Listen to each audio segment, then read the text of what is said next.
The other day I received this question by email. Real love sounds wonderful, but if you really love somebody unconditionally, don't you have to do whatever they want? And doesn't that make you kind of like a doormat? The answer is no.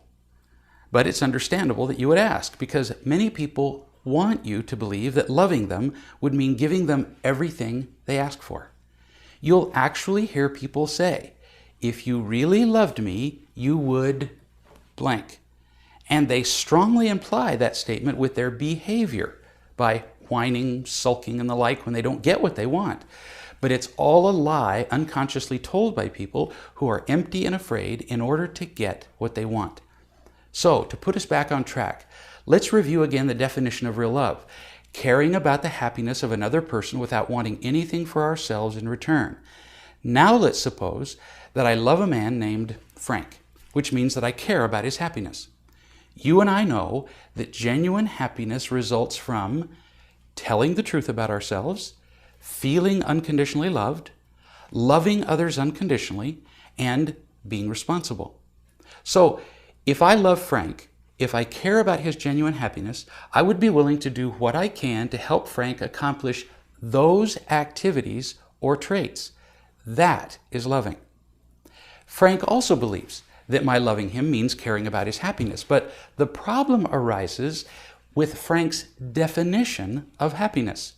You see, Frank believes, as most of the world does, that happiness means having enough excitement, comfort, ease, satisfaction, pleasure, power, approval, control, and so on.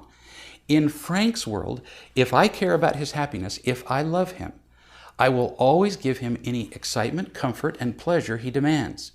I will be his servant, his doormat. But in the world of truth and real love, we know that these things, excitement and power, for example, often actually detract from genuine happiness. So if I really care about him, I will specifically not grant his requests for those things that could harm him. So get this, it can actually be loving to say no to some requests or demands. A drug addict, for example, might request that I give him money for drugs, and he would likely say that I was unloving to refuse him.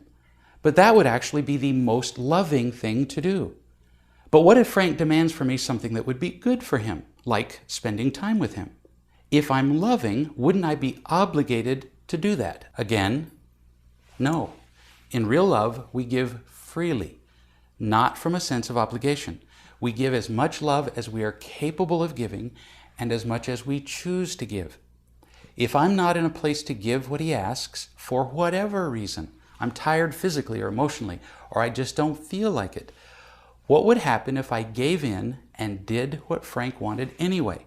At least two consequences would be fairly uniform.